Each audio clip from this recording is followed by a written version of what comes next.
성경 말씀은 신약 성경 로마서 3장 1절에서 18절까지 있는 말씀입니다. 제가 가진 성경책에는 신약 성경 242면에 있습니다. 찾으신 줄 알고 제가 받들어 봉독합니다. 로마서 3장 1절에서 18절입니다.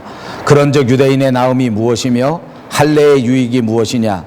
범사에 많으니 우선은 그들이 하나님의 말씀을 맡았음이니라. 어떤 자들이 믿지 아니하였으면 어찌하리요? 그 믿지 아니함이 하나님의 믿부심을 패하겠느냐? 그럴 수 없느니라. 사람은 다 거짓돼 오직 하나님은 참되시다 할지어다. 기록된 바 주께서 주의 말씀에 의롭다 함을 얻으시고 판단받으실 때에 이기려 하심이라 함과 같으니라. 그러나 우리 불의가 하나님의 의를 드러나게 하면 무슨 말하리요? 내가 사람의 말하는 대로 말하노니 진노를 내리시는 하나님이 불의하시냐? 결코 그렇지 아니하니라. 만일 그러하면 하나님께서 어찌 세상을 심판하시리요? 그러나 나의 거짓말로 하나님의 참되심이 더 풍성하여 그의 영광이 되었다면 어찌 내가 죄인처럼 심판을 받으리요? 또는 그러면 선을 이루기 위하여 악을 행하자 하지 않겠느냐? 어떤 이들이 이렇게 비방하여 우리가 이런 말을 한다고 하니 그들은 정죄받는 것이 마땅하니라. 그러면 어떠하냐? 우리는 나으냐? 결코 아니라. 유대인이나 헬라인이나 다 죄 아래에 있다고 우리가 이미 선언하였느니라. 기록된 바 의인은 없나니 하나도 없으며 깨닫는 자도 없고 하나님을 찾는 자도 없고 다 치우쳐 함께 무익하게 되고 선을 행하는 자는 없나니 하나도 없도다. 그들의 목구멍은 열린 무덤이요 그 혀로는 속임을 일삼으며 그 입술에는 독사의 독이 있고 그 입에는 저주와 악독이 가득하고 그 발은 피 흘리는데 빠른지라. 파멸과 고생이 그 길에 있어 평강의 길을 알지 못하였고 그들의 눈앞에 하나님을 두려워함이 없느니라 함과 같으니라. 아멘. 네, 오늘은 로마서 3장 1절에서 18절까지 있는 말씀으로 의인은 없다 하는 말씀의 제목입니다. 지난주에 교회에서 예배를 마치고 식사를 하면서 우리 조국에서 벌어지는 일들을 가지고 이런저런 이야기를 나누는 그런 화제가 있었습니다. 유난히 덥고 견디기 어려웠던 날씨 이야기도 있었고 우리 이웃나라 일본에서 화선이 계속해서 폭발되는 이야기, 이런 이야기 등등 여러 가지 이야기를 하다가 정말 안타까운 이야기가 있었습니다. 그것은 전두환 전 대통령 그리고 노태우 전 대통령의 비자금 문제입니다.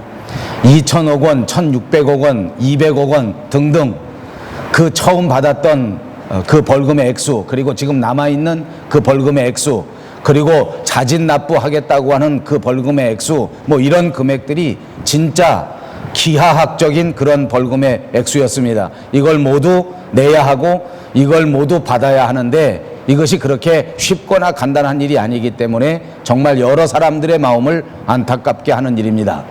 그런데 제가 신문 보도를 보니까 놀라운 사실이 있었습니다. 그것이 무엇인가 하니 이 사건이 20년쯤 전에 조사되어졌는데 그 조사할 당시에 이미 이 불법 자금에 대하여 대강의 것들을 알고 있었다는 것입니다. 그래서 오늘에 와서 그때 당시에 수사를 맡았던 검사들이 그때 당시 이야기를 하는데 실제로는 비자금의 금액이 이것보다도 훨씬 더 많은 4배, 5배 되었었고 그 중에서도 정말 모든 사람들이 다 알만한 아주 정확한 것들만 뽑아서 그것을 벌금을 매겼다. 그것이 2천억 원, 2,200억 원이다. 이렇게 말하는 그 검사의 증언을 본 일이 있었습니다. 사실을 모두 파악하고 있었는데 대부분의 것들을 전부 다 알고 있었는데 그냥 쉬쉬하면서 덮어둔 것입니다. 사실은 그때 당시의 정치 현실, 그때 당시의 문화 현실, 그리고 그때 당시에 우리 삶의 현실을 돌이켜보면 이해할 부분이 없는 것이 아닙니다. 이 지도부에서 국가의 대통령에 해당하는 높은 사람들이 조금 잘못했다고 할지라도 그것을 다 까발려서 알리는 일이 그렇게 쉽지 않았습니다. 그러니까 그냥 쉬쉬하면서 덮어둔 것입니다. 그것이 그냥 쉬쉬해서 덮어놓은 것으로 그냥 끝났다면 오늘 우리는 이렇게 수치스럽거나 오늘 이렇게 우리는 어려운 일을 당하지 않았을 것입니다. 이제 와서 덮어둔 그것이 덮어두지 못해서 마치 봇물 터지듯이 막 터져나고 있는 것입니다. 우리가 살면서 무조건 덮어둔다고 해서 우리가 살면서 무조건 쉬쉬한다고 해서 그것이 능사는 아니라는 말입니다. 그냥 덮어놓는다고 해서 문제가 해결되는 것이 아닙니다. 오늘 저는 우리의 신앙생활을 생각해 보려고 하는 것입니다. 우리 신앙생활도 마찬가지입니다. 우리 신앙생활에 있어서의 문제점을 그냥 쉬쉬하면서 덮어둔다. 그냥 덕이 안 되니까 덮어두자. 이렇게 된다고 해서 해결되는 것이 아니라 그 말입니다. 오늘날 교회에서 우리 믿는 사람들의 죄에 대한 말씀은 거의 사라지고 없습니다. 모든 설교자가 죄에 대하여 설교하지 않습니다. 왜 그렇습니까? 모든 교인들이 다 싫어하기 때문입니다. 죄에 대해서 이야기하거나 우리의 잘못에 대해서 이야기하거나 우리가 고쳐야 할 점에 대해서 이야기한다고 하면 그 설교를 듣기 싫어하고 귀를 닫아버리고 그리고 불평과 불만을 하고 있는 것이 오늘의 현실이기 때문입니다. 그리고 설교자가 죄에 대하여 강력하게 말하기만 하면 모든 사람들이 교회를 떠나버립니다. 미국의 유명한 로버트 슐러 같은 분은 교회의 부흥을 위해서는 절대 부정적인 이야기를 하지 마라. 부정적인 설교, 정죄하는 이야기를 해서는 교회가 부흥되지 않는다. 여러분들도 들어봄직한만 유명한 사람 가운데 적극적 사고방식을 주장한 노만 필 빈센트라고 하는 사람도 마찬가지입니다. 될 수 있는 대로 죄에 대하여, 될 수 있는 대로 심판에 대하여는, 징계에 대하여는, 지옥에 대해서는 좀 덮어두고 오로지 희망, 확신, 그리고 가능성에 대하여 이야기하고 그것에 대해서 설교하라라고 가르칩니다. 그러나 여러분, 이것은 결코 옳은 이야기도 아닐 뿐더러 이것은 결코 성경적인 말이 아닙니다. 결과적으로는 이 모든 일들이 본물처럼 터져날 것입니다. 결과적으로는 마지막 때에 우리가 도저히 감당할 수 없는 엄청난 결과를 맞이하게 될 것입니다. 그러므로 사랑하는 여러분, 우리의 믿음 생활은 우리의 구미를 맞추는 생활이 아닙니다. 우리의 믿음 생활은 우리가 좋은 일만 하는 취미 생활과는 전혀 다른 것입니다. 설교는 우리 구미에 맞는 말을 전하는 것이 아닙니다. 설교는 나를 기쁘게 하고 나를 행복하게 하는 말씀만 증거하는 것이 아닙니다. 만약 하나님의 말씀이 우리의 귀를 거스린다고 할지라도 그 말씀이 하나님의 말씀이라면 힘있게 선포되어져야 하고, 그 말씀이 하나님의 말씀이라고 하면 여러분들은 가슴속 깊이 받아들이고 아멘으로 순종하면서 받아들여야 될 줄로 믿습니다. 여러분, 환자가 병원에 입원합니다. 요즘은 많이 달라져서 이 치료 방법이 달라졌기 때문에 제 예가 맞는지 안 맞는지 모르겠습니다. 그러나 최소한 제가 한국에 있을 때 알기에는 맹장 수술하려고 하면 가서 배를 잘라내야 했습니다. 그런데 얼마 전에 보니까, 이 캐나다에 와서 보니까 요즘은 배를 잘라내지 않고 레이저로 얼마든지 수술을 한다고 합니다. 자, 아무튼 어찌하든지 간에 환자가 병원에 갔는데 수술을 통해서 병을 고쳐야 되겠다. 수술하지 않으면 당신의 몸이 나을 수 없다. 그렇기 때문에 칼을 들어서 환자의 몸을 찢어냅니다. 몸을 갈라내는 것 아닙니까? 피가 나고 고통이 수반되는 것이 너무나 당연합니다. 그런데 병원에 입원한 환자가 내 살을 찢었다고, 나를 아프게 했다고 불평하거나 불만하지 않습니다. 오히려 아파도 참고 그 수술을 견디는 것입니다. 칼로 환자의 몸을 찢어내야 합니다. 하나님의 말씀은 때로는 우리의 마음을 찢어버립니다. 하나님의 말씀은 때로는 우리가 정말 아픔을 느낄 만큼 아프게 하는 말씀입니다. 그럼에도 불구하고 그 말씀이야말로 우리에게 유익하고 그 말씀이야말로 우리를 치료하는 말씀이 된다고 하는 사실을 믿으시기를 바랍니다. 말씀이 우리에게 유익하다고 하는 사실을 여러분 꼭 믿으십시오. 하나님의 말씀이 여러분을 치료한다고 하는 사실을 굳게 믿으시겠습니까? 성경 디모데후서 3장 16절에 보니까 모든 성경은 하나님의 감동으로 된 것으로 교훈과 책망과 바르게 함과 의로 교육하기에 유익하다라고 분명하게 말씀하고 있는 것입니다. 그러므로 오늘 저는 이 말씀을 의지하여 여러분을 아프게 하고자 합니다. 오늘 저는 이 말씀을 의지하여 여러분을 치료하고자 합니다. 더 이상 쉬쉬하고 더 이상 덮어두었다가는 우리의 믿음 생활에 결코 희망하지 않는, 결코 감당할 수 없는 안타까운 결과가 우리에게 다가올 것이기 때문입니다. 옆에 있는 사람과 인사합니다. 하나님의 말씀을 받으시기 바랍니다. 오늘 사도 바울은 본문 3장 10절에서 충격적인 말씀을 전합니다. 모든 인류를 고발합니다. 기록된 바 의인은 없나니 하나도 없다. 사랑하는 여러분, 의인은 없나니 하나도 없다. 한마디로 말하면 죄인만 있다 그 말입니다. 이 세상에 죄인 아닌 사람이 하나도 없다. 오늘 저는 설교의 본문은 의인은 없다 많이 고민하면서 이렇게 점잖게 이 제목을 정했습니다. 의인은 없다. 그래야 여러분 마음이 덜 상할 것이기 때문입니다. 그러나 이 말씀이 무슨 말인지 압니까? 이 세상 모든 사람들이 죄인이다 그 말입니다. 여러분 모두가 다 죄인이란 말입니다. 사도 바울은 이미 로마서 1장에서 우리에게 말합니다. 찬란한 로마 제국, 세계에서 최고가는 그 도시에 살고 있는 사람들의 죄를 폭로하고 있습니다. 여러분, 이 사도 바울 시대의 로마라고 하는 도시는 어떤 도시입니까? 지금으로 말한다면 정확히 말해서 미국의 뉴욕과 같은 도시입니다. 가장 최고의 발전된 도시, 가장 아름다운 도시. 조금 양보해서 말한다고 하면 저와 여러분처럼 우리가 살아가고 있는 이 밴쿠버와 같은 도시입니다. 모든 것이 세계 최고입니다. 모든 것이 가장 아름다운 수준입니다.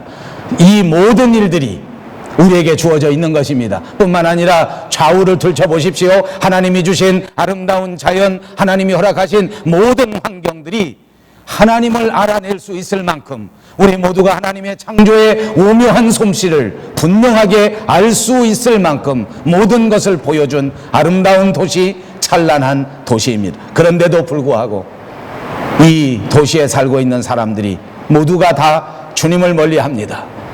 이 아름다운 도시에 살고 있으면서도 하나님을 깨닫지 못합니다. 그들은 모든 진리를 거짓으로 바꾸어 버렸습니다. 순리로 사용해야 할 것을 영리로 바꾸어 버렸습니다. 그들의 죄악이 사도 바울에 의하면 무려 21가지나 되는 죄악을 범하면서 살고 있었습니다. 지난주에 제가 설교했지만 로마서 2장에서는 유대인들의 죄악도 있었습니다. 이방인들만 이렇게 죄를 짓는 것이 아니라 하나님 앞에 선택받았다고 생각하는 사람, 하나님 앞에 택함받은 하나님의 자녀들마저도 남들은 판단할지언정 자기 스스로를 보지 못하는 어리석은 죄를 범하고 있다고 하였습니다. 겉으로는 할례를 받고 멋진 그리스도인의 모습을 가졌는데 겉으로만 믿는 표면적 신앙인이요, 그 내부에는 하나님의 말씀이 없는, 하나님의 사랑이 없는 표면적 신앙인에 불과하다고 신랄하게 비판하였습니다. 오늘 본문 1절과 8절에는 2장에 이어서 계속하여 유대인들의 죄에 대해서 더 구체적으로 말씀하고 있는 것입니다. 그들이 악해도 얼마나 악하게 되었는지 그것을 적나라하게 보여주고 있습니다. 이 이스라엘 사람들은, 이 유대인들은 이상한 변증법을 동원해서 자신들을 정당합니다. 자기는 죄가 없다는 것입니다. 그들은 3절에서 보니까 만약 하나님께서 이스라엘 백성들을 징계한다고 하면 결과적으로 선택한 백성을 징계하는 것인데, 과연 의로운 하나님이 그렇게 하시겠느냐? 내가 하나님의 자녀인데 조금 잘못했다고 할지라도 하나님이 나를 어떻게 징계하시겠느냐 하면서 떠드는 것입니다. 그야말로 말장난입니다. 바울은 단호하게 4절에서 말합니다. 사람은 거짓되지만 오직 하나님은 참되시다. 그래서 유대인들은 거짓을 행하면 반드시 확실하게 하나님께서 심판하신다고 말씀하고 있는 것입니다. 유대인들은 이런 사도 바울의 징계의 말씀에 다시 한번 5절에서 그리고 8절에서 반론을 제기합니다.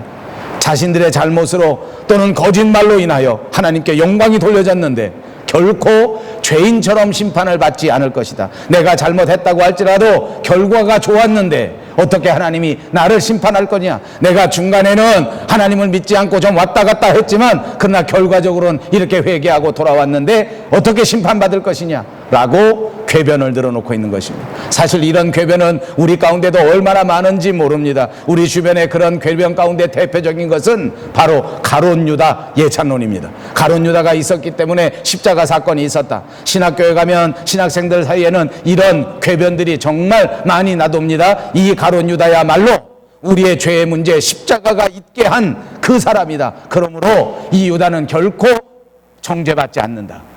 이 유다가 있었기 때문에, 가룟 유다가 예수님 팔아버렸기 때문에 그렇기 때문에 예수님이 십자가 지고, 그랬기 때문에 인류 구원의 역사가 일어난 것이다. 그렇기 때문에 가룟 유다는 정죄하지 말고 그 사람한테 오히려 공로패, 감사패를 줘야 된다. 이렇게 말하는 것입니다.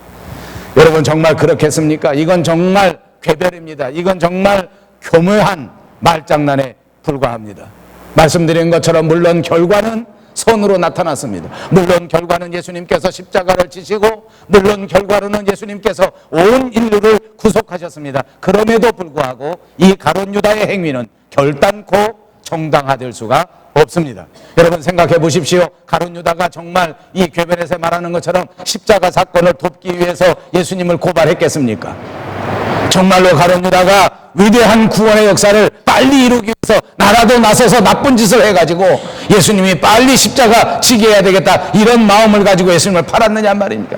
아닙니다. 성경의 기록을 보십시오. 그는 돈이 탐나서 동전 몇 입 때문에 배반해서는 안 되는 예수 그리스도, 자기 인생을 구속해 주신 위대한 스승 예수님을 팔아버린 사람입니다.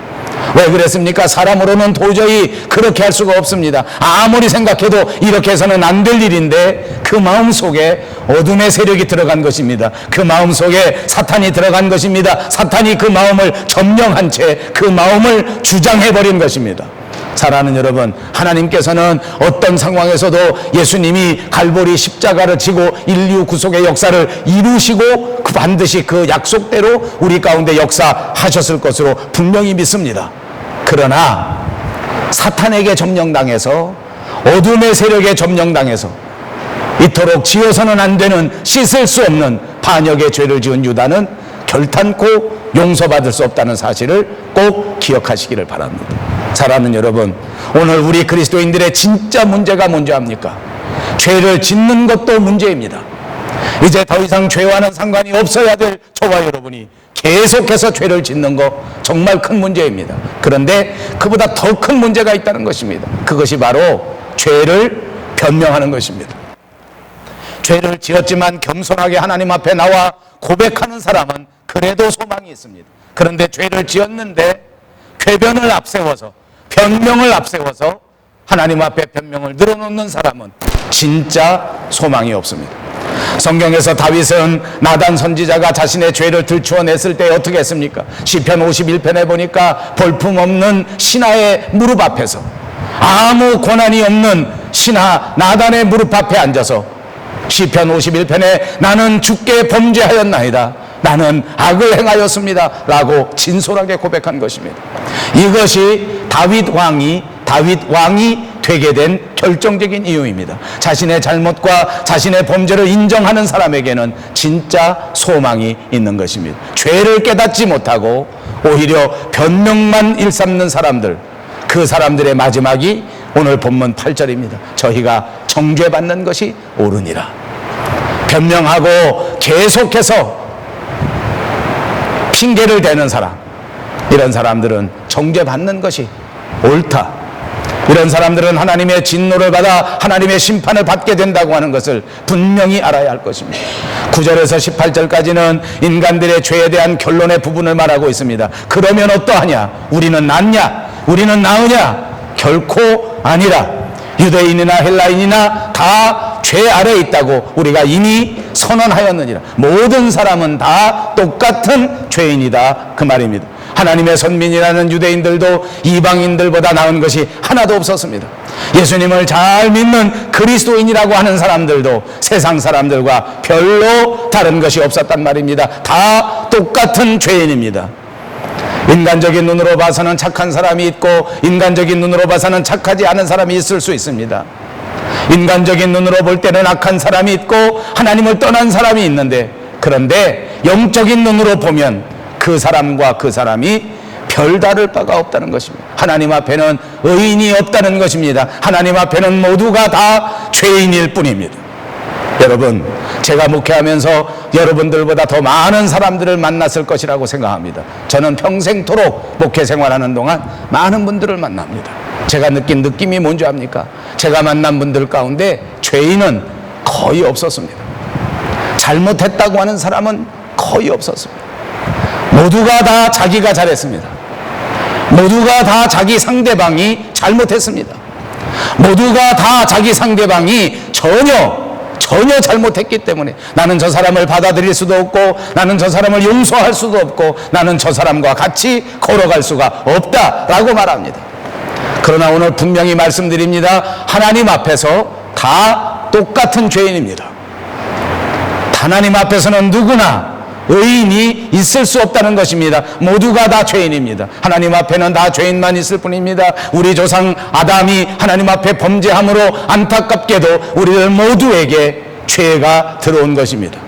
비록 내가 직접 선악과를 따먹지는 않았지만, 그러나 아담의 후손이 되었기 때문에 우리는 원죄를 가지고 태어나게 된 것입니다. 그러므로 우리 모두가 다 죄인입니다.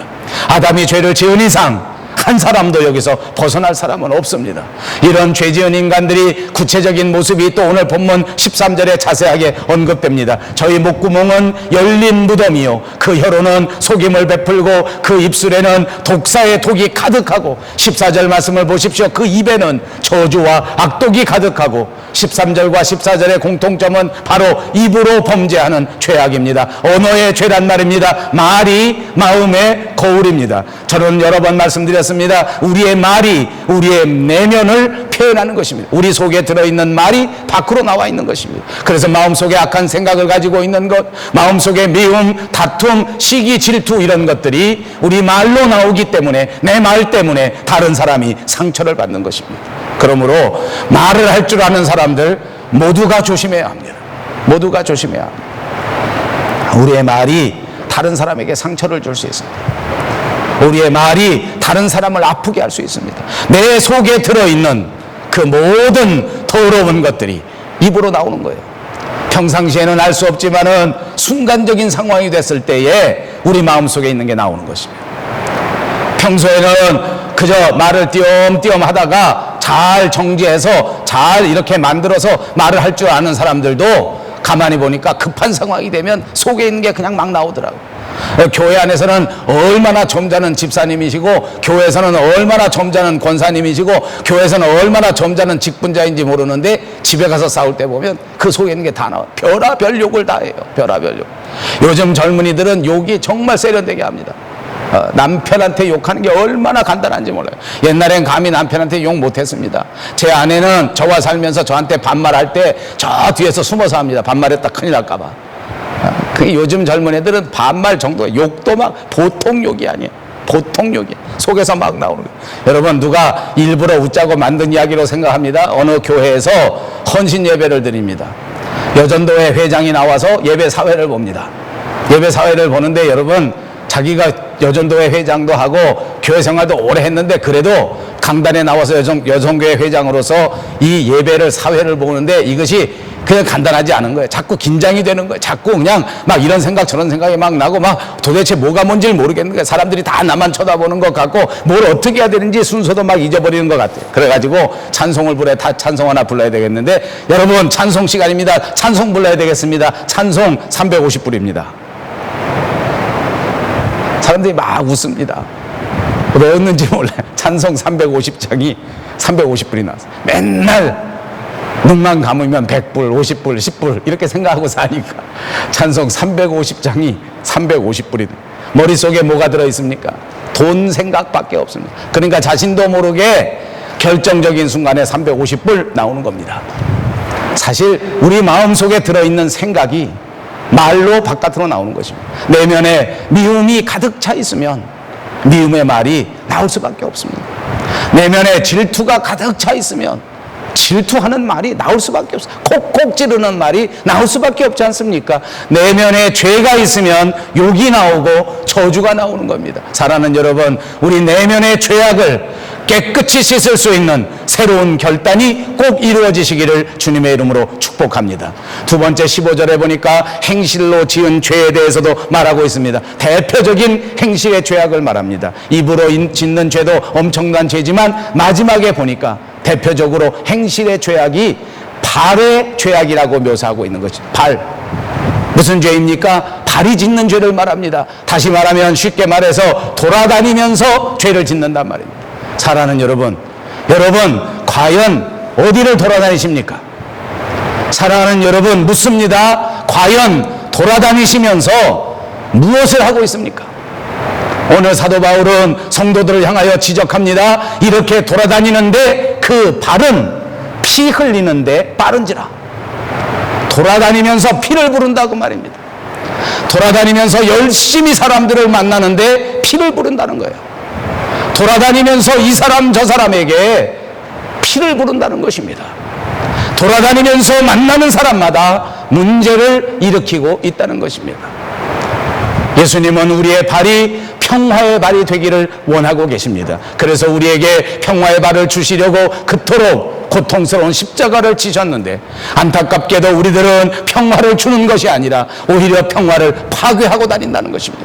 평화를 무너뜨리고 다니는 것입니다. 돌아다니면서 그 발이 공동체를 아프게 하고, 돌아다니면서 그 발이 공동체를 무너뜨리고 있는 것입니다. 왜 이런 일이 벌어지는 것입니까? 본문 18절입니다. 하나님을 두려워하지 않기 때문입니다.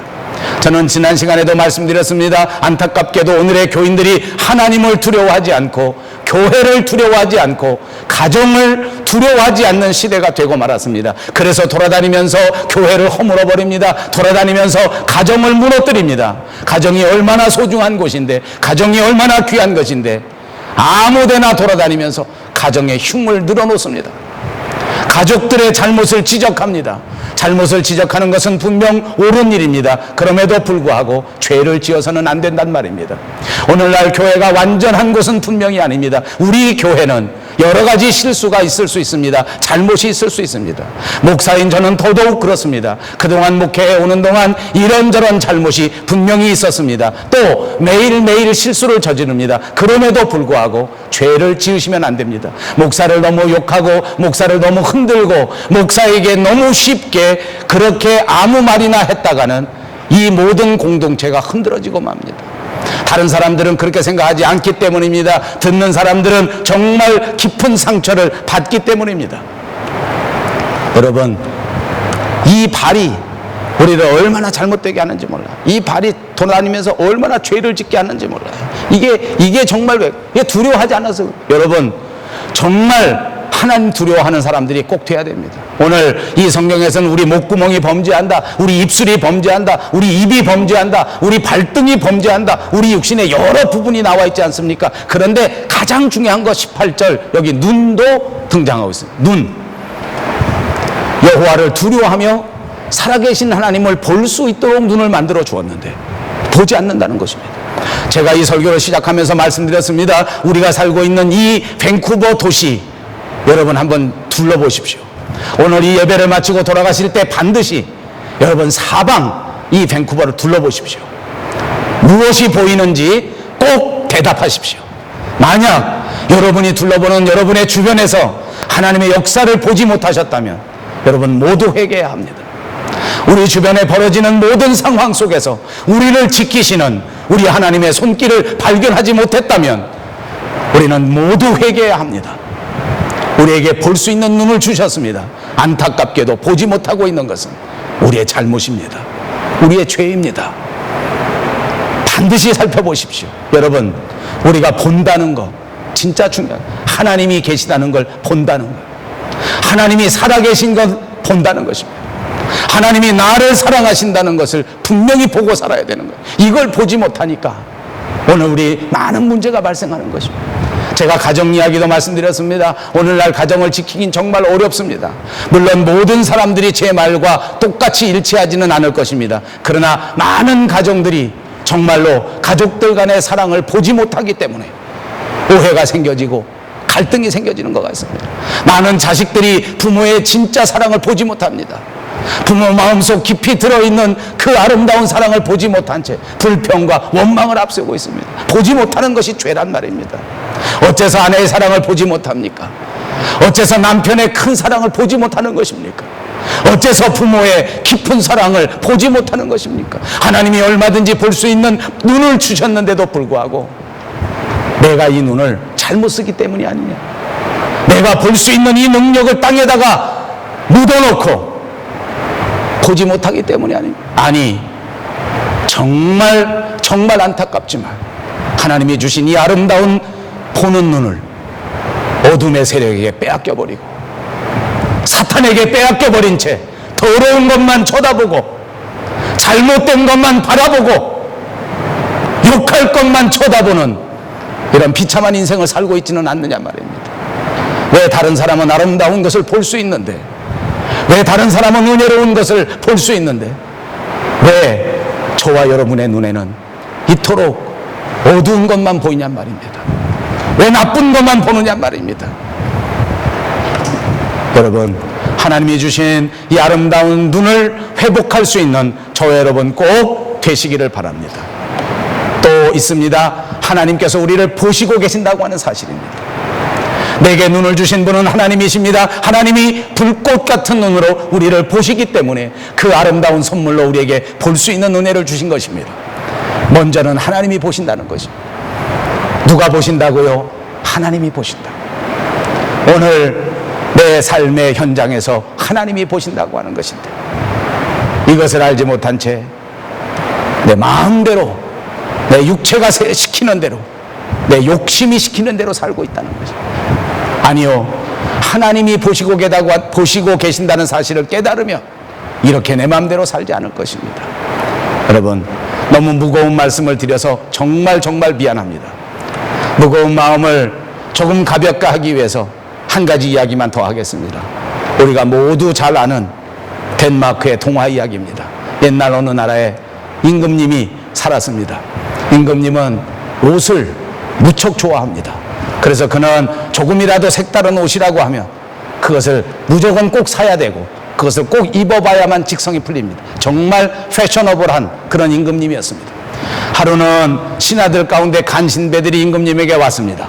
그래서 임금님을 속여 먹으려고 생각한 것입니다. 왜냐하면 임금님이 나라를 잘 다스리는 생각만 하는 것이 아니라 그냥 오로지 눈만 뜨면 옷에 대한 생각만 하고 옷 입을 생각만 하니까 임금님을 속여 먹으려고 말한 것입니다. 어디에 가면 진짜 신기한 옷이 있습니다. 그러니까 또 임금님이 귀가 번쩍 뜨이지 않겠습니까? 그 무슨 옷이냐? 진짜 세상에 아무 데서도 찾아볼 수 없는 진짜 이상한 옷이 있는데 그 옷을 지금 만들고 있습니다. 그리고 그 옷은 값이 진짜 비쌉니다. 보통 옷들은 다 10,000원, 20,000원 하는데 이 옷은 몇백만 원 하는 옷입니다. 근데 그 옷이 진짜 왜 이렇게 비싼가? 왜 이렇게 귀한가 하니까 아주 특별한 점이 있는데 아무에게나 보이지 않고 거짓말하는 사람 옷을 볼 수가 없습니다. 임금님이 귀가 솔깃합니다. 그 말 듣고 난 다음서부터 잠이 안 와. 이 옷을 꼭 보고 싶은 거예요. 이게 정말 얼마나 훌륭한 옷이길래 값도 그렇게 비싸고 얼마나 특이하길래 진짜 그 사람들 사이에 어떤 사람의 눈엔 보이고 어떤 사람의 눈엔 보이지 않는 것인가. 이게 정말 궁금한 거예요. 며칠을 생각하다가 못해가 그 신하들을 불러가지고 야, 그 옷 만드는 데가 어딨냐, 나 거기 한번 데려가라. 그래서 그 간신배들이 임금님을 데리고 갑니다. 한참 가가지고 거기 옷을 짜고 있는 옷 공장으로 들어갔습니다. 그리고 임금님에게 물어봅니다. 임금님, 저기 우리가 가고자 하는 곳이 바로 저기인데 혹시 임금님 저기서 옷을 지금 짜고 있는데 그 옷감이 다 보이십니까? 저 옷이야말로 우리가 말씀드린 그 옷입니다. 어땠습니까? 임금님 눈에는 보이지 않습니다. 당연히 보이지 않는 것이 당연하지 않습니까? 그런데 만약 보이지 않는다고 말하면 자기 마음이 거짓말쟁이 마음이라고 하는 것이 들통날 것 같으니까 어떻게 대답합니까? 보인다, 보여. 진짜 멋있구나. 신하들은 회심의 미소를 짓습니다. 그리고 임금님을 데리고 갑니다. 그리고 임금님의 옷을 하나씩 둘씩 다 벗게 만들고 그리고 그 가짜 옷가게에서 만든 그 값비싼 옷을 입혔습니다. 입힌 건지 어쩐 건지 모르겠습니다만 입혔습니다. 그리고 자랑스럽게 자기 궁전으로 돌아옵니다. 마을을 지나서 돌아옵니다. 사람들을 지나서 돌아옵니다. 많은 사람들이 임금님을 쳐다보니까 임금님이 어떻게 됐습니까? 옷을 안 입고 벌거숭이입니다. 어른들이 깜짝 놀랐습니다. 군중들이 깜짝 놀랐습니다. 그렇지만 감히 임금님 앞에서 임금님이 발가벗었다는 이야기를 할 수가 없었습니다. 모두가 다 창피한 일이지만 창피하다고 말을 할 수가 없지 않습니까? 그러니까 다 어안이 벙벙 해가지고 할 말이 없어 입을 쩍 벌리고 아무 말도 하지 못했습니다. 그런데 어른들은 당연히 그렇게 했지만 거기 지나가던 순진한 꼬마들은 그 내용을 알 바가 없지 않습니까? 얼레꼴레 얼라리 꼴라리 임금님 빨개 벗었대, 임금님 옷을 벗지 않았대 하고 노래를 부르고 외치고 다닌 것입니다. 이것이 우리가 어렸을 적 읽었던 덴마크의 유명한 안데르센의 벌거벗은 임금님이라고 하는 동화입니다. 자기가 벗은 줄도 모르고 자기가 죄를 지은 것도 모르고 사람들은 다 보고 있는데, 다른 사람들은 다 알고 있는데 그 부끄러움을 전혀 모르고 내가 스스로 경건한 것처럼, 내가 스스로 교회 잘 다니는 것처럼, 내가 스스로 잘못한 것은 하나도 없는 것처럼 살아가고 있는 그 모습이 바로 오늘 로마서에 나오는 유대인들의 모습이요, 바로 오늘 예배하는 저와 여러분의 부끄러운 모습일 것입니다. 어거스틴이라는 신학자가 우리에게 말합니다. 세상에는 두 종류의 사람이 있는데, 한 종류는 죄인인 것을 아는 죄인이고 또 한 종류는 의인이라고 말하는 죄인이다 라고 말했습니다. 둘 다 죄인에 분명합니다. 하나는 자신의 죄를 알고 또 다른 하나는 자신의 죄를 알지 못한다는 것입니다. 여러분, 만약 자신의 죄를 아는 사람은 그래도 소망이 있습니다. 자신의 죄를 알지 못하는 사람은 진짜 소망이 없습니다. 비록 죄 아래 있는 나이지만 그러나 너무 절망하지 마십시오. 자비로우신 하나님 앞에, 십자가 지신 예수 그리스도 앞에 내 죄와 내 허물을 고백하시기를 바랍니다. 그러면 주님은 십자가를 통하여 다시 우리를 용서하실 것입니다. 아니, 저와 여러분은 이미 하나님 앞에 용서받은 죄인입니다. 용서 때문에 우리는 다시 회복된 것입니다. 용서 때문에 다시 주님 앞에 설 수 있는 사람이 된 것입니다. 용서 때문에 이 시간 하나님 앞에 다시 한번 용기를 내서 신앙생활을 할 수 있는 것입니다. 사랑하는 여러분, 우리의 죄악과 우리의 잘못과 우리의 허물을 분명하게 깨닫고 하나님 앞에 겸손하게 죄를 고백하시고 다시는 범죄하지 않는, 다시는 잘못하지 않는 그런 저와 여러분들이 다 되시기를 주님의 이름으로 축복합니다. 기도하겠습니다. 자비하신 우리 하나님, 참 감사합니다. 우리 모두가 다 죄 아래 있습니다. 우리의 살 길은 오직 예수 그리스도의 십자가인 것을 고백합니다. 주님의 은혜가 없이는 회복될 수 없는 것을 고백합니다. 주여,